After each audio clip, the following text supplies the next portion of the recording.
Good day to all our listeners. Welcome back to Casting Light. Today I have my colleague Dr. Robert Chandler here with me, and I'm still doubtful whether his true interest in acceptance and commitment therapy is not just an act to be here with me today. Welcome. Very good, Dr. JV.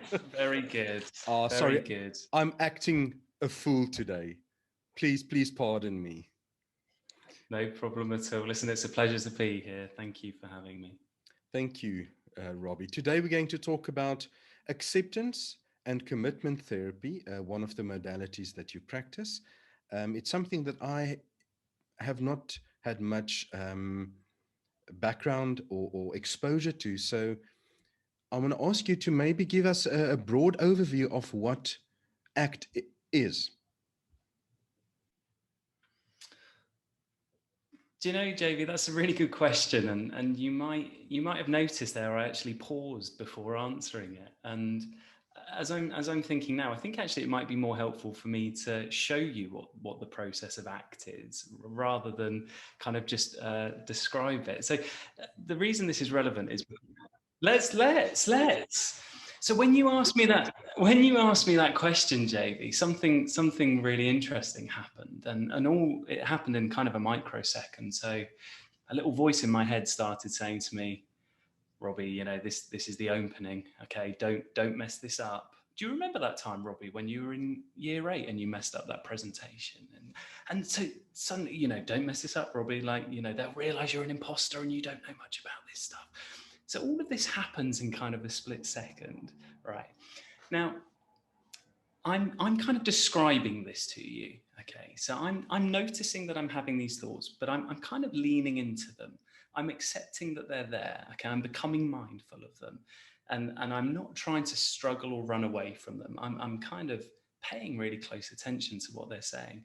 What I'm not doing is believing them, okay? And I'm being open-minded to the fact that actually this could be true. I'm about to mess up this kind of talk with you, JV, or actually maybe I'm not, but I'm not too interested in whether that thought is true or not. So instead, what I decided to do in that moment was come back, just take a deep breath and come back to the present moment, okay? Because once I came back to the present moment, then it was easier to come back and do something that's important to me, which is, you know, doing this video with you for the benefit of our community. So this is the ACT process, okay? So it's the idea that thoughts, feelings, memories, difficult sensations show up for us all the time. And it's the idea that we have very little control over those things showing up.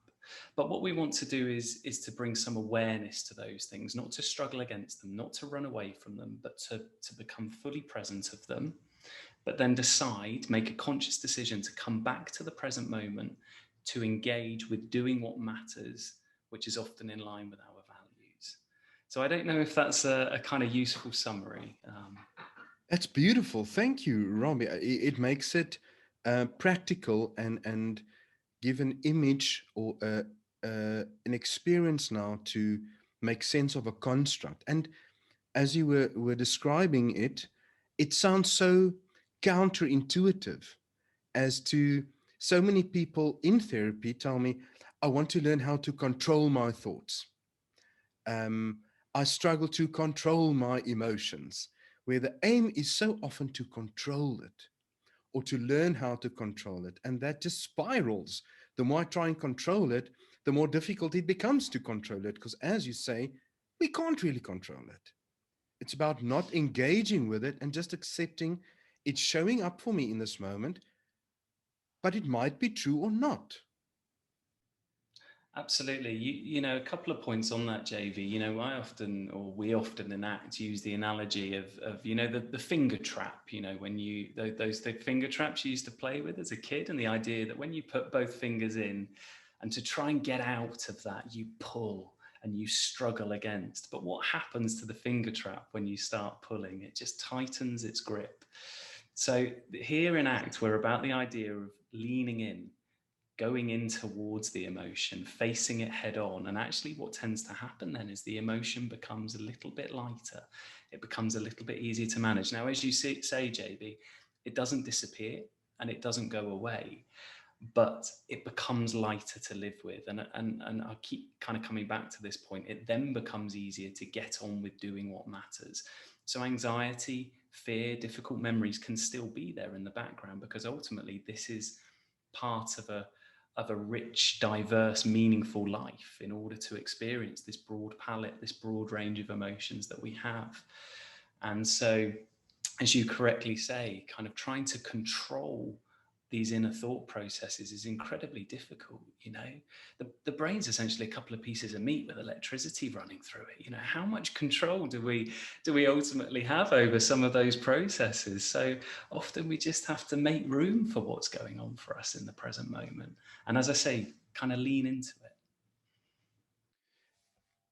And what's so beautiful about it is that it seems like the aim of this whole model is to empower a client to get to a place where he or she can fulfill or behave or act, excuse the pun, in a way that is in line with their values, to help them to do, to behave, to not get stuck in the moment, in the thought, in the feeling, but to mobilize them towards acting, behaving, um, and the word there, to commitment of a very specific pattern, behavioral pattern that is in line with their core values.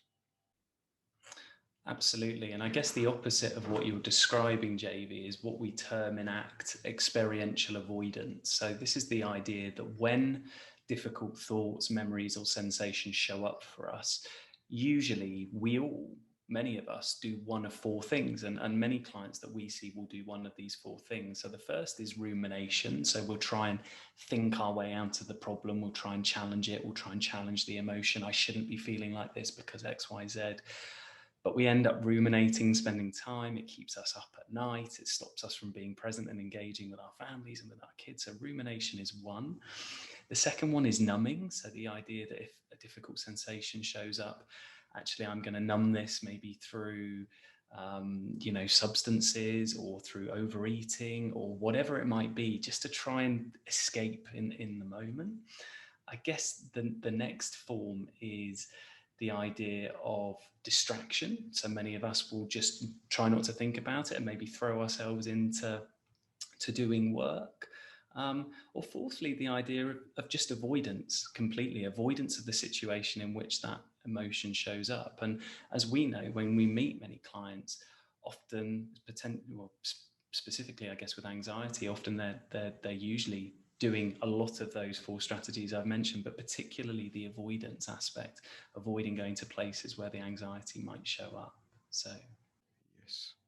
And that's why it's also part of the, or one of the typical signs of anxiety or traumatic response is that, well, all four of those, but predominantly the avoiding of whatever triggers the experience.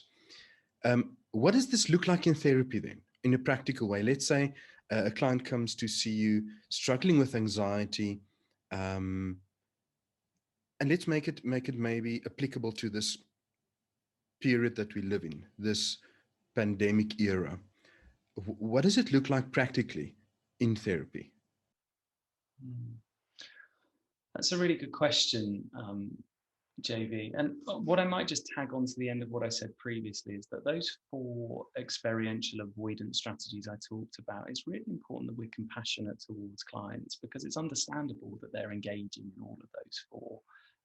But in the longer term, those are unhelpful and often not in line with their values. So I just want to extend an arm of compassion to the people we work with, and to all of us more broadly, because, as I say, most of us, including me, engage in these strategies. But to answer your question about what this looks like in therapy, I guess our role in the first instance is to undertake a solid assessment, isn't it? And I guess we, as psychologists, rarely go in with the mindset of this approach is going to work for this client before we've met them or just when we've read a bit on paper. So I guess, an assessment usually carried out over 1 or 2 sessions. Usually what I'm trying to do, I suppose, is ascertain what the client is currently doing to control the anxiety and to try and bring awareness to how those control strategies might not be working effectively for them. And often clients will say, I've done some CBT before now, or I just try and think positive, or and often we find that the control strategies that have been used up until now haven't been terribly effective. So I guess it's about trying to help clients understand. It's very understandable you've been trying to control it, because ultimately society tells you that the way to get over problems is to control them. It's to work harder, it's to drive more, it's to fight more. But actually, JV, with our minds, I guess you and I both know this, sometimes we don't have that much control over what comes up. And so the argument in ACT is that perhaps we've missold to a mass population the idea that thoughts, emotions, and difficult sensations can be controlled.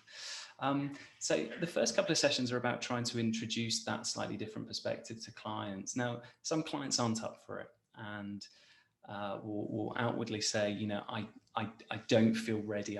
It doesn't feel possible to me to start leaning into these difficult thoughts and sensations, particularly where there's trauma involved. And when we start talking about the idea of acceptance, sometimes that can be misunderstood by clients to mean that accepting what has happened to me was okay, or it should have happened, or I should just let it pass.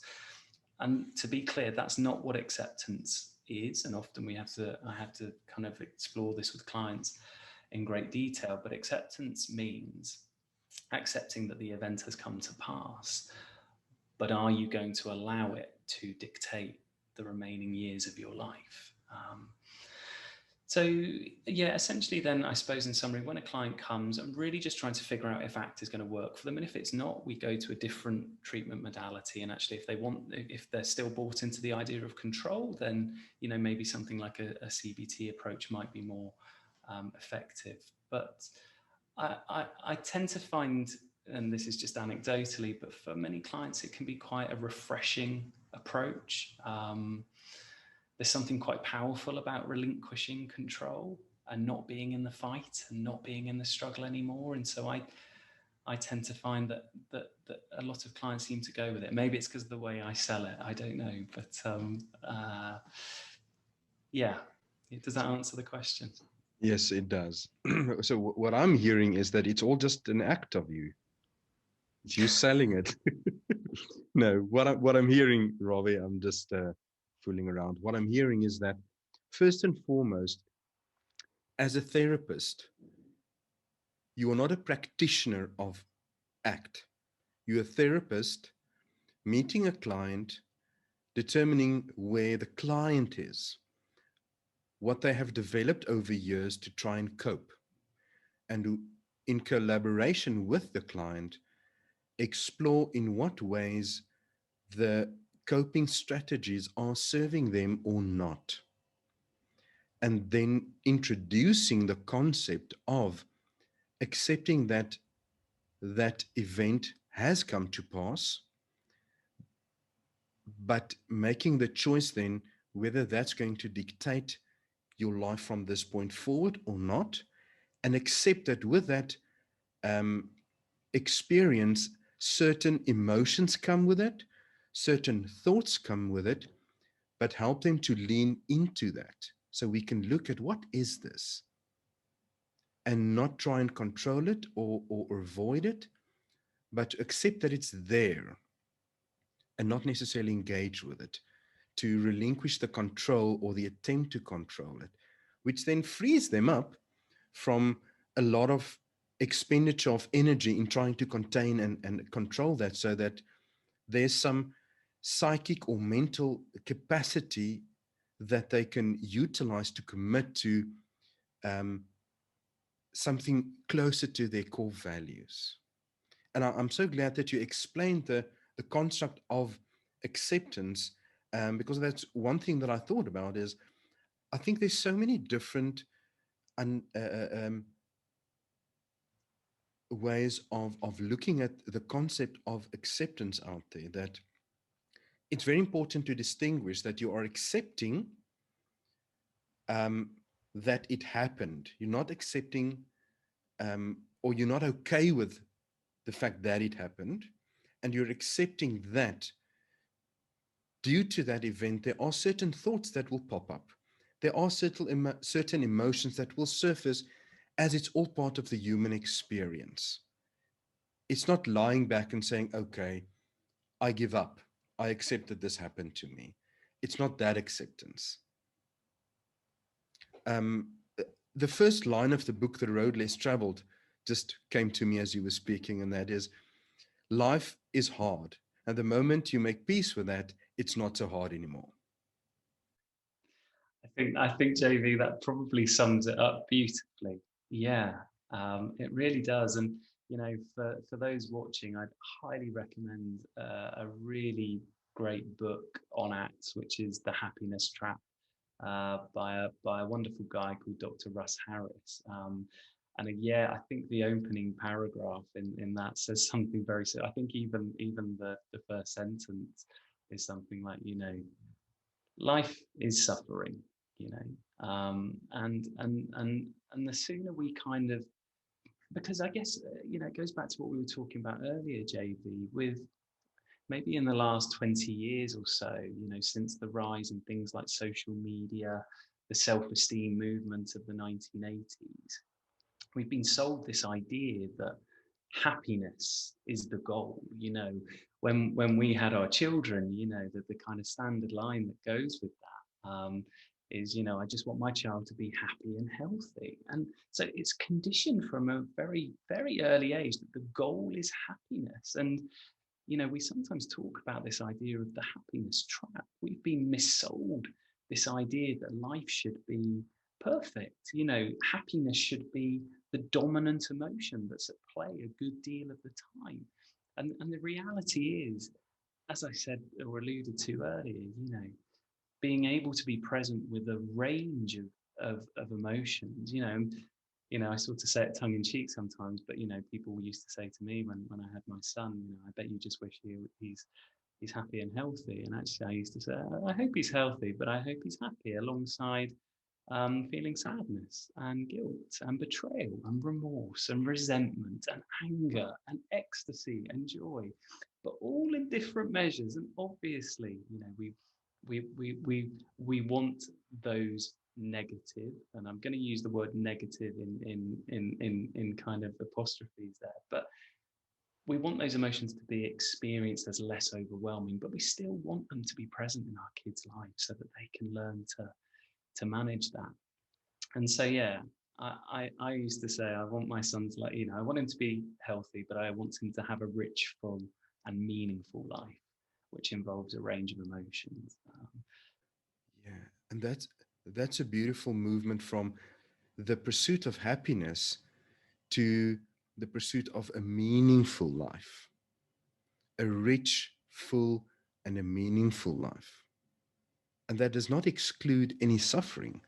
That does not exclude discomfort, as that's part of life. But in the pursuit of happiness, as you say, there's a trap there, because that means I have to avoid and I have to circumvent everything in life that might lead to something other than happiness. And there is no way to do that. And that is when we start to try and control everything in an attempt just not to go into that negative emotions or experiences. This sounds more like a worldview or a paradigm to live by than merely a therapeutic model. If you'd like to maybe comment on that, if you see it in that way, if it's not just a therapeutic model, but actually it's a way to live by for each one of us. Yeah, so it's a really good point, JV. And I think the clients who take on board this approach, it's useful for their difficulty. So the reason that they initially came to see us. But what we often do find is that this becomes pervasive across all areas of life. And remember, we're talking about, and again, negative thoughts and feelings that show up, but we can use this concept with those more positive emotions as well. Really connecting with what joy feels like. Where do I feel that physically in me? Accepting it's there, but knowing it's transient as well, and that being okay.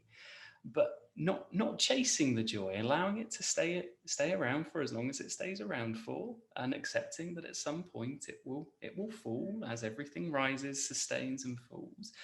And clients, I think, generally find that this approach just allows them to live a little bit more in the moment, I suppose. Um, so yes, it can very much become a way to live by. And I think I myself, having practiced this for a long time now, I think maybe because I possibly live and breathe it at work, it's kind of continuously in my conscious awareness. And but yeah, I may be trained in this approach now maybe 4 or 5 years ago, and yeah, since then, I think it's made me a better person as well as a better psychologist. I mean, that example, JV, I gave you at the start of that little voice inside my head telling me, "Come on, you've got to nail this." We know that occasionally happens in the course of a working day when we are late, a couple of minutes late, not routinely late, but a couple of minutes late occasionally to a client session. And that little voice will start going, "See, Robbie, you're never on time. See, you are useless." But and so I'm able to notice that voice, not necessarily buy into it, but just choose to take a deep breath, come back to the present moment, and then fully engage with my client. So this isn't just for people in therapy. I think, as you say, this is for people in general. Yes, and it actually sounds like a concept that is hundreds of years, if not thousands of years old.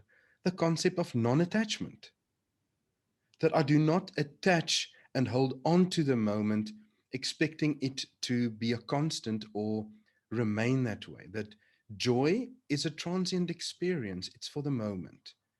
Experience it, and then if it goes, it goes. When sadness arises after an experience, it's there for the moment. It's part of a rich, deep experience of life, but it will pass. It's that ebb and flow of life. Um, and I know we do a lot of work on mindfulness at the Lighthouse. And this is, again, it's to be mindful just of the thought, mindful of the emotion, not a positive or a negative emotion, an emotion, lean into it, do not attach to it. Um, and as you say, it's not just about so-called negative emotions, but also the more um, positive or comforting emotions, to really lean into it and experience it and see it for what it is, and then move on to what do I want to do, or how do I want to behave or act now. Um, And just on that point, actually, JV, it's really important to say that when the because often clients will say, "Oh, okay, well, if I'm noticing a negative thought coming to mind, I'm going to choose not to engage with that, and I'm just going to kind of come back to the moment." And we have to be careful with this sometimes, because what mm, we're not doing is distracting. Okay, we are really trying to lean into it, because sometimes when we lean into stuff, we can then start to question it, mm, and think about it a little bit more. What is this sensation trying to show me or tell me? So if I've just had an argument with my wife and I'm noticing lots of guilt is coming up, instead of just noticing the guilt and quickly unhooking and coming back to the present moment, actually sometimes it's really helpful for me to pay attention to that guilt. What's this guilt trying to tell me? Is there something now I need to do back in the present moment differently? So we're not just about diffusing or unhooking from these unpleasant sensations. We are still about learning from them. And sometimes, again, with acceptance, clients will say, "Well, I just accept that from time to time I'm really rude to my wife, or from time to time I just am the way I am." And it goes back to that kind of classic. Now, I don't know where it came from originally, but I know Alcoholics Anonymous use it as their kind of mantra, if you like. The idea of changing what you can, accepting what you cannot, and having the wisdom to know the difference between those Mm, two. So we're not all just about, as we were talking about earlier, just accepting that things are the way they are and I can't change, because actually, there are things that we can change, and oftentimes it is helpful to pay attention to those thoughts. If my mind started telling me now that, I don't know, my office was on fire or something like that, I would probably want to tune into that thought and pay attention to it and become hooked by it and take some action. So we're not just about kind of discarding those thoughts. There are times where we need to ask the question, not is this thought true or not, okay, but yeah. is this thought helpful to me in the present moment? That's the key question. That little voice in my ear sometimes, you're an imposter, you're not good enough at this. I have to make a decision about whether that thought is helpful to me in the present moment. And sometimes, actually, if I was consistently late for all of my clinical appointments, actually, I need to start tuning into that voice, because there might be some validity there, and that can then guide my behavior moving forward. So just to kind of be clear that we're not just always about diffusing or unhooking. Yeah, yeah. Thanks, Robbie. That, by the way, is a prayer by Reinhold Niebuhr. A prayer for I yeah. knew I knew you'd know, JV. That's why I'm here, Robbie. That's why I'm here. You're carrying me. I'm carrying you. I think what I just my approach to thoughts and to experiences that is that there is an inherent intelligence built into us as we are wired to first and foremost survive here on earth. And the thoughts that come to me and the emotions that come to me actually might have at its core the intention to save me or to help me. But it might not be helpful in that moment in the way that it comes to me. Yeah, absolutely. And often, clients will often say, I've developed this narrative that I'm not a good person, or that I'm not intelligent enough. And we have to be really compassionate and understanding to that perspective, because often clients have had life experiences that have taught them that lesson, if you like, or created that narrative. So we really have to understand why the client has, or why that narrative has surfaced. And again, I go back to the idea with as with something like CBT, what you would be usually trying to do is to challenge that narrative, right? Let's build a case, let's build some evidence for the reasons why you are good enough, or why you are a good enough person, and try and outweigh that negative story. Now, there's a definite time and place for that with some clients, but for others, sometimes when we go through that process of trying to build the other narrative, you and I know intellectually, often clients know this, but sometimes they just don't feel it. No matter how much evidence we try and build, sometimes they just don't feel it. And so actually, it just feels more authentic and more kind of part of a common humanity, just to say, there may be elements of that story that are true. There may be elements of that story that are false, but we don't really care. What we care about is, what kind of person do you want to be to the end of your life? And often I will say something to clients like, imagine, I know it's a little bit morbid, but imagine you're at the end of your life and somebody's writing your obituary, and you're looking back, and what do you want that obituary to say about you as a person? The kind of person that you were, you know, what values did you hold? What was rich in here? Rather than trying to create this kind of mask for ourselves, or Stephen Hayes, the founder of ACT, talks about this idea of a bit of a clown suit. We have these difficult experiences, and we try and, sometimes by building evidence against them, we just can't cover it up. We just mask it. We pave over the cracks, but it kind of still exists. So is it not more authentic and liberating just to step into a place of allowing this stuff to do its thing and be there, but to still commit to a life that is rich, full, and meaningful? Yeah. And in a kind and compassionate way towards myself. Absolutely. Always, 100%. Yeah. And compassion, JV, is such a big part of this approach. And, um, compassion in many different forms. I guess, firstly, something about understanding why the client has come to develop the kind of coping strategies which are often unhelpful. But really getting alongside them. I can understand why you do these things. Number two, I guess, compassion. Many of our clients often, as you know, JV, have had adverse childhood experiences, difficulties with parental relationships, bullying and victimization throughout schooling often. And so, the idea of being compassionate or going easy on oneself can feel really difficult for many of our clients. And again, I'm just thinking about a lot of what you would term, I suppose, very high achieving clients in very professional jobs, who have constantly been driven and have lived by the mantra of the harder I work, the more I get, or I mustn't go easy on myself because otherwise I will fail or I won't get that promotion. So this idea sometimes of compassion, going easier on yourself and developing practical tools and strategies for doing that, can be a real struggle for many of our clients. I guess you find this as well, right? Most definitely. Um, and I think it might because it's creating a dissonance in internal dissonance, because driven that narrative of being driven, of pushing forward and pushing for more and more, that is in line with the narrative that was formed at a certain stage in life, that earlier experience, where that in that moment served them to survive that and to get beyond that and to move forwards in life.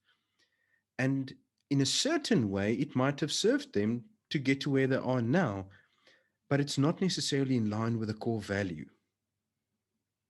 And now it might seem so difficult to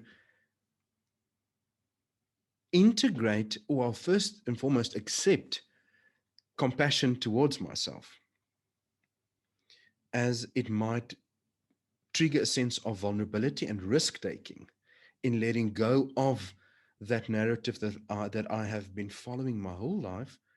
And if it's within an environment or a larger culture that supports it, even more so.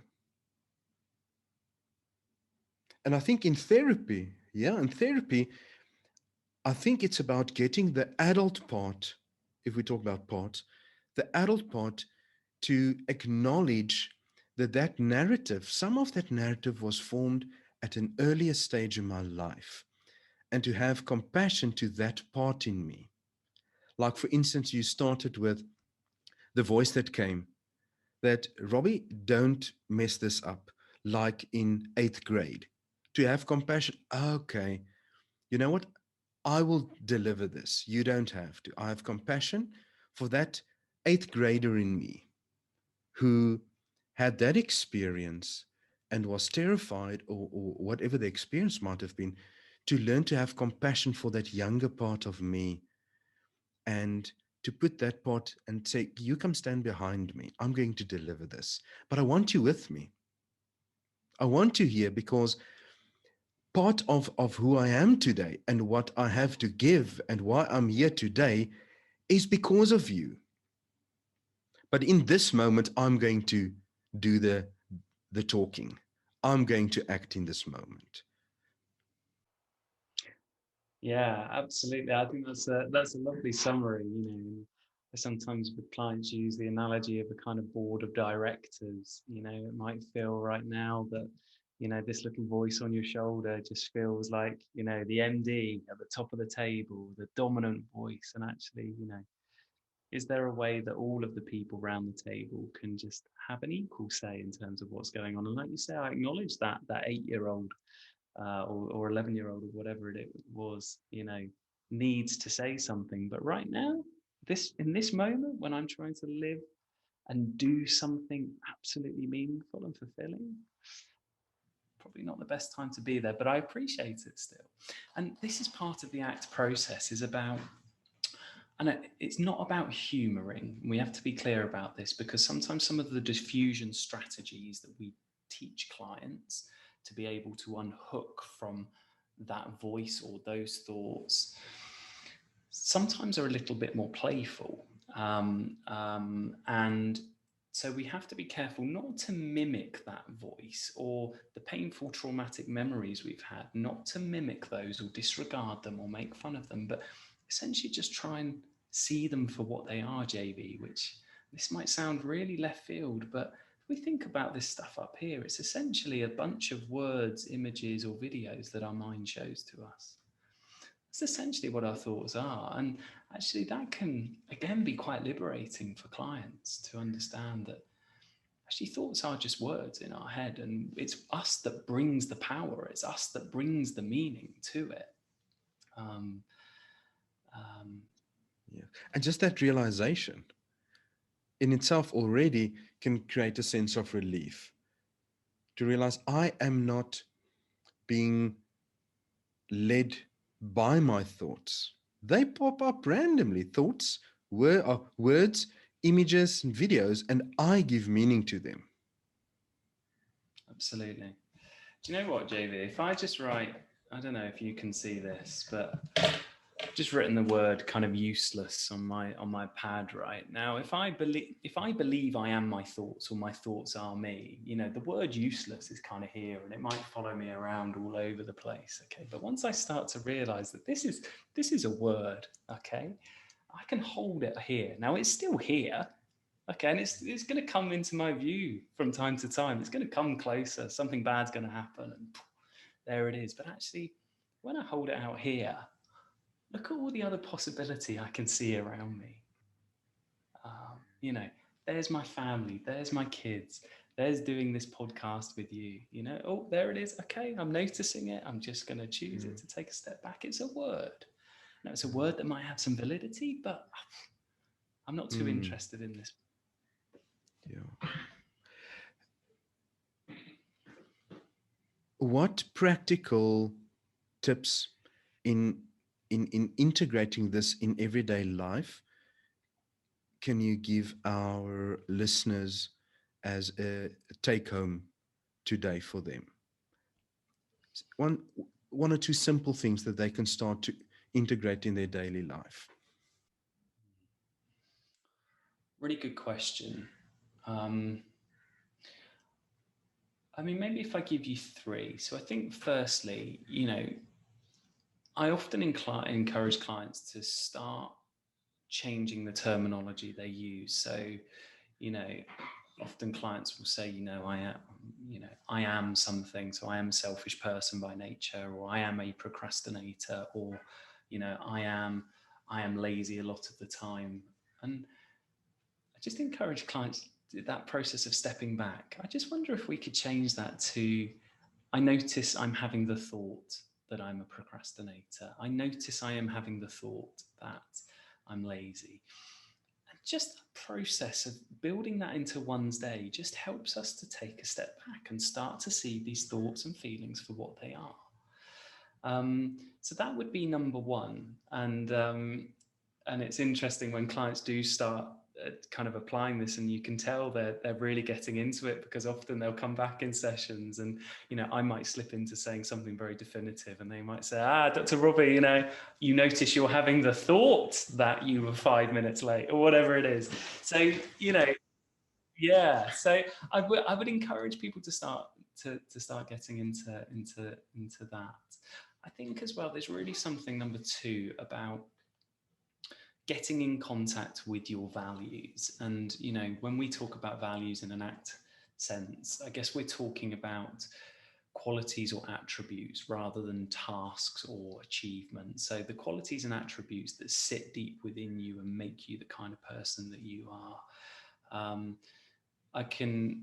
This is on YouTube, so I can put a link to a kind of activity that people can engage with, get a little bit more in touch with their values. Now, with values, I guess we talk about the idea of hold them loosely, but pursue them passionately. So know what they are, but also know that from time to time, values do come and go. But really get familiar. What is genuinely important to me in my life? What do I value? Is it connection with others? Is it solitude? Is it integrity, honesty, genuineness, spirituality, acceptance? What makes me me?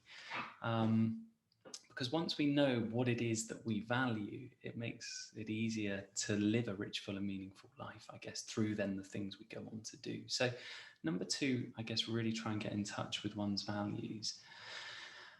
And number three, practically, I mean, I would say mindfulness just as a concept, and the idea of being present is so integral, as you've already alluded to this therapy. And I would encourage clients not necessarily to, formal meditations or anything like that, but just, 3 times a day, just sit back in your chair, just notice what you can see around you. I can see this microphone, I can see JV, I can see my water, what can I hear? I can hear the AC, I can think I can just hear a colleague in another room. What ground myself in the present moment and just get used to doing that, just to unhook or diffuse from what might be going on up here, even if it's just for a few moments, but really getting into the process of doing that contact with the present moment. And I think mindfulness, you know, proper mindfulness practices as well are incredibly useful to get into. So those would be my three practical suggestions. Thanks, Robbie. The last question I want to ask you is for you personally, just to get an idea more of who Dr. Robert Chandler is in this, is what about this whole approach resonates for you as a person? Why why do you practice or use this model as a person? Hmm. Yeah, that's a really good question. And I think it's probably got something to do with, so I train in the UK, and like most UK training centres, well actually I think most training centres in the world now, the kind of dominant approach is cognitive behaviour therapy. And to be clear, I'm absolutely not anti-CBT, and I use a lot of CBT in the work I do. But I guess I just did start noticing that often the control aspect of CBT wasn't working so well for a lot of clients, or they were saying that idea that we talked about already, that control just doesn't seem to be helping. I just don't feel it. I know it, but I don't feel it. And so I guess I started exploring other ways of thinking, and just this concept of radical acceptance. It just spoke to me as well, JV, in terms of how liberating is this? And it has continued to be so for clients. But going back to the first part of your question, which was about the kind of personal nature of us. Now, we are psychologists, but we're also people, and I think we all, JV, you and I, every other psychologist, every person, we are part of a common humanity. And we have our struggles. I've told you about my little man on my shoulder who does his thing. You have your own version of that, and everybody watching this video will have their own version of that. And so I guess when I first found out a little bit about this approach, it helped me take a different perspective, I guess, to some of the thoughts, feelings, and sensations that I have. And I do often ask myself, had I had not found this approach, or it not found me, I wonder what the last 5 years potentially would have looked like, how I would have dealt with some of the life stress that I've encountered over that time. So um, yeah, does that kind of answer the question? Most definitely. I think that is what translates in therapy, is when a therapist truly, um, on a personal and a visceral level, experience the value of a specific approach. It translates in therapy, because then you're there as a person, as another human being, accompanying another human being on their path, and joining them for a while, then you're not a practitioner of a specific modality. You're first and foremost a human being showing compassion and kindness, and whatever else you can bring to the space, you bring to the space. Yeah, such a good point. And that, I guess that's the other aspects or two aspects of ACT that really appeal to me personally. So firstly, the idea of self-disclosure. So not lots of, I don't share lots of my own personal life, but lots of sharing my own personal experiences about what might be coming to me, what thoughts I notice popping up for me in a session as well. And having that discussion just to reiterate this point, we are two people, I may be, doctor and client, but let's forget that. We are two people who, for whom thoughts, feelings, and sensations pop up in this hour together. So, the focus doesn't become me, but in terms of normalizing that, that can be helpful. But also, I guess this approach maybe resonates and works with me because it is a slightly more playful approach. Not playful, it might be the wrong word, but some of the other therapeutic modalities out there,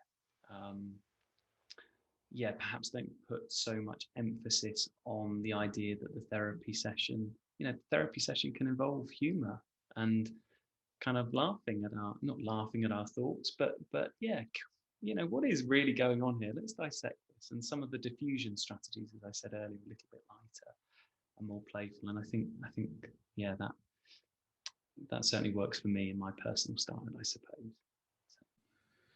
Dr. Robert Chandler, thank you for spending some time with me and sharing what acceptance and commitment therapy is about, and also for sharing a bit more about yourself and your own voice here on the side.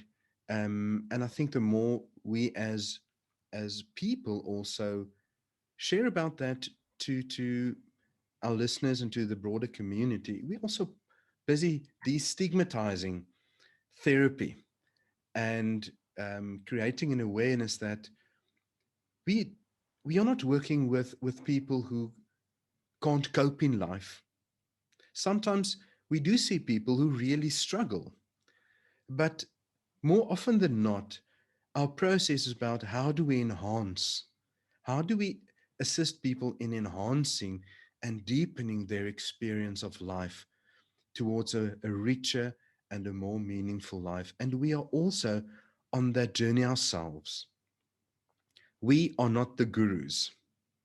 We are not the experts, but we are willing to be with you there, present in that hour while you get closer to your own wisdom, your own answers, um, noticing what's happening inside, getting closer to your own values, and committing to what it is that you want the remainder of your life to look like.